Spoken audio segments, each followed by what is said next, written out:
ប្រជាពលរដ្ឋនៅក្បែររោងចក្រផលិតដំណាប់ស្វាយនៅខេត្តកំពង់ស្ពឺរងផលប៉ះពាល់ដល់សុខភាពនិងការរស់នៅដោយសារតែការបញ្ចេញសំណល់រាវរបស់រោងចក្រជាការឆ្លើយតបនឹងលិខិតបដិសេធរបស់ក្រុមហ៊ុន KRR Breezing Food Co Ltd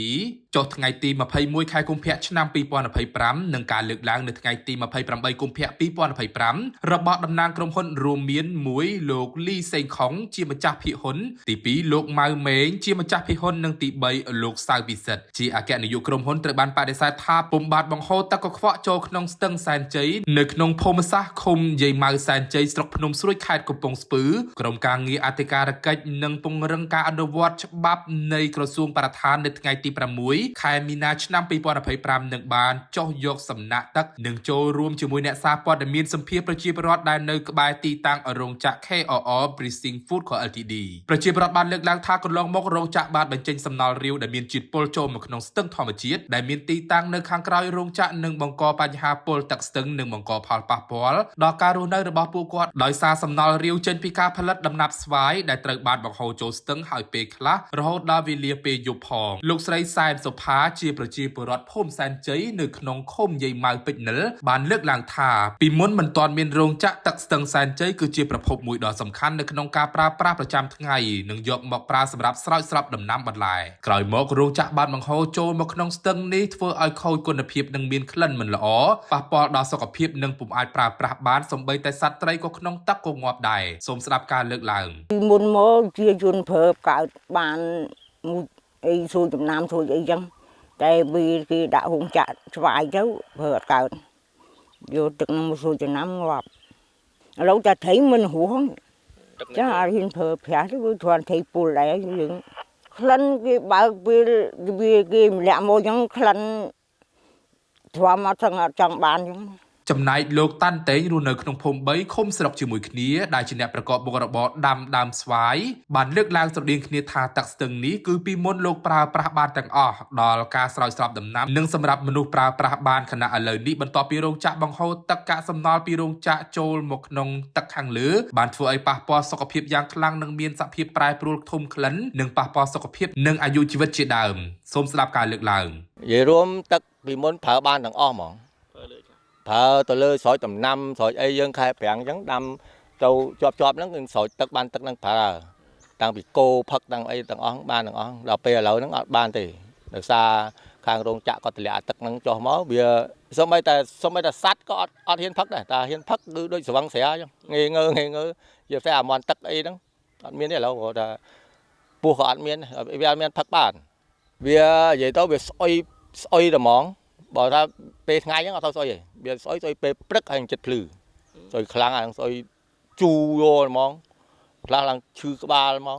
បាទម៉ោង4ហ្នឹងចាប់ដើមមកស្អុយយកតែមែនតើហ្មងហ្នឹង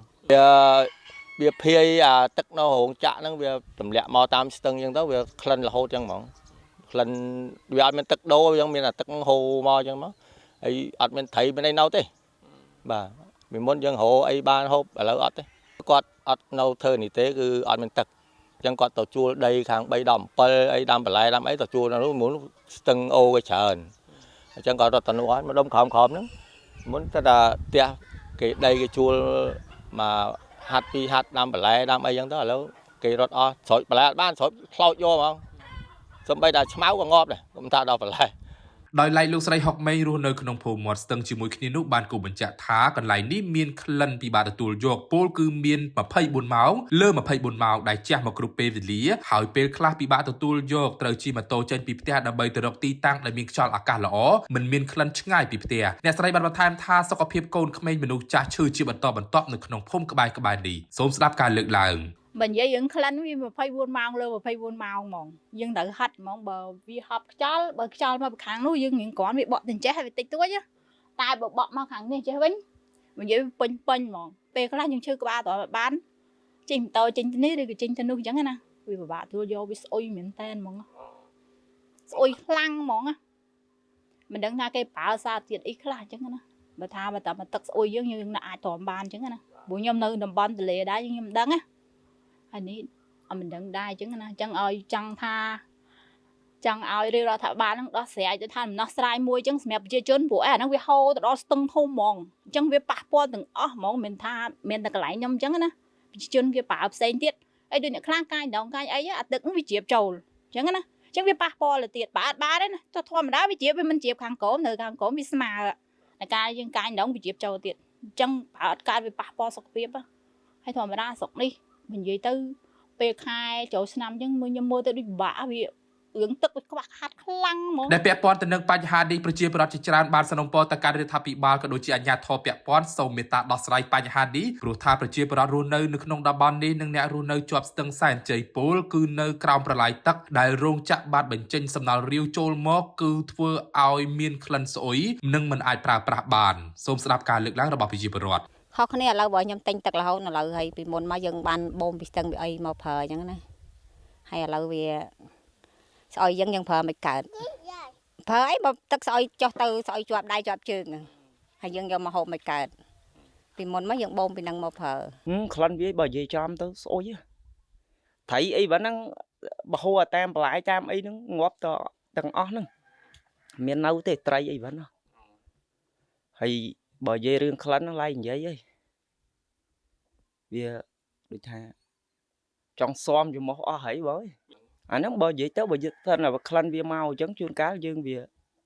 ចង់ក្អួតចង់វិលមុខអីចឹងណាបង បើអីគិតហ្នឹងក្រុមគ្រួសារអីមិនបាច់ថាប្រជាជនទាំងអស់គឺប៉ះពាល់ទាំងអស់ទាំងកូនទាំងចៅប៉ះពាល់ទាំងអស់តែយើងជៀសមិនរួចអូនបើសិនណាវាក្លិននេះនិយាយរួមបើថាយើងថាទទួលយកអត់បានទេទទួលយកមិនបានហ្មងព្រោះអុយមកម្ដងចង់ដាច់ខ្យល់ហ្មង